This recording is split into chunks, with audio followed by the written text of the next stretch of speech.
All right, out will be Anderson, hamstring, Bergstrom, knee, ankle, McCoy, fibula, and Reed, ankle, foot. Question will be Josh Doxson, concussion, Ioannidis, shin, Inseki, knee, Moses, ankle, Nick Sundberg, lower back, Chris Thompson, illness, and Monte Nicholson, illness. With Doxson, where is he along the concussion protocol line? Yeah, that's up to the independent doctors and the doctors, but he did some work today, so he's on the upside. So, but he still needs one more step of clearance? I think he's practicing as tolerated as the way it is, and then we'll evaluate him tonight and tomorrow morning, and if everything's good, then he's good. And then you said Sundberg there at the end. I did say Sundberg. Is that something that happened today? And if he could not go, what do you do? We'd have to find another long snapper, and got a couple flying in today, and or one for sure he's going to work out here at 2 o'clock. But he has a lower back issue. He's had that issue for a little bit of time, and I think it's just something we got to get an MRI and get checked out. Hopefully everything's okay. If not, we'll get somebody else in here. So it wasn't like something that happened in practice, just a deterioration? Yeah. I don't know, deterioration. It just was just sore, and he had some issues back there. Doxson isn't ready to go. Who fills that spot? Floyd, Harris, just. Yeah, we'll fill it with Floyd, Harris, and Crowder, and JU. Chisholm.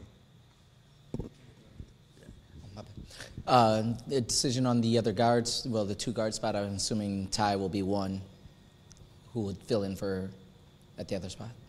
Probably Luke right now is getting a nod right now. Decision on which tight end you're going to potentially bring up, and if you're going to bring one up? Yeah, we'll make that decision this afternoon at 4. Flanagan's had a good week. JP, they're both offer something different and both done a great job. We'll make that determination today, hopefully. Does it complicate things with that decision, what's going on with Nick?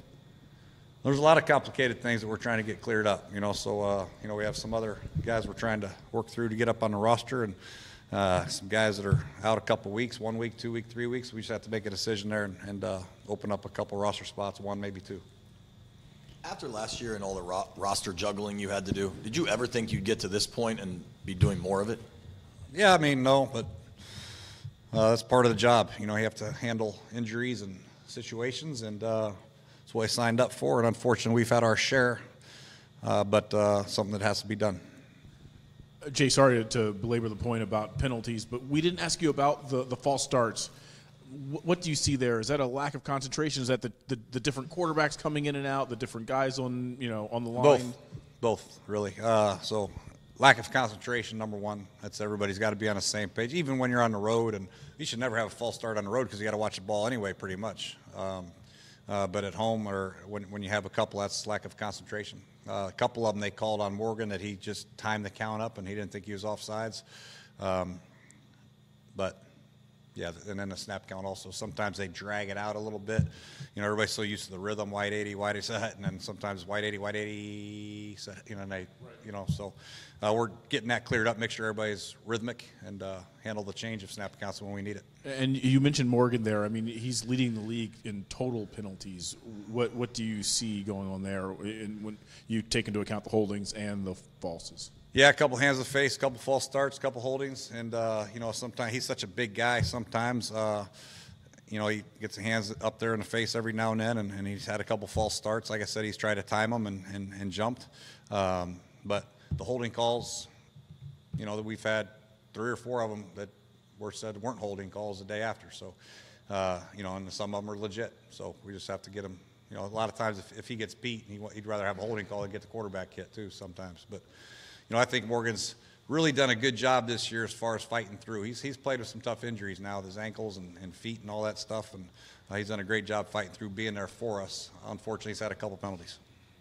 Jay, Josh Johnson's running around out there, and he has a pep in his step, seems excited about his opportunities. Do you think that's something that could be contagious for the team, considering you have a 4-game losing streak and you've had a lot of injuries, just his exuberance, so to speak? Yeah, that's one thing I mentioned the other day. He's got great confidence, plays with great energy, and that hopefully will rub off. And that's the way you should play this game. That's the way everybody should play this game. It's a game, and you got to play with great confidence, great energy to have a chance and have some fun. And Josh will do that. very confident. And the one thing I also know about him, if he has one bad play, it won't affect his next play. He'll just keep grinding and keep working and keep slinging it. So he'll bring an energy to the team. Hopefully he has some production. Jay, Josh Norman wasn't dressed while we were out there. Was it just a day off, a rest, or? No, he played. He practiced. Okay. He was probably just cold.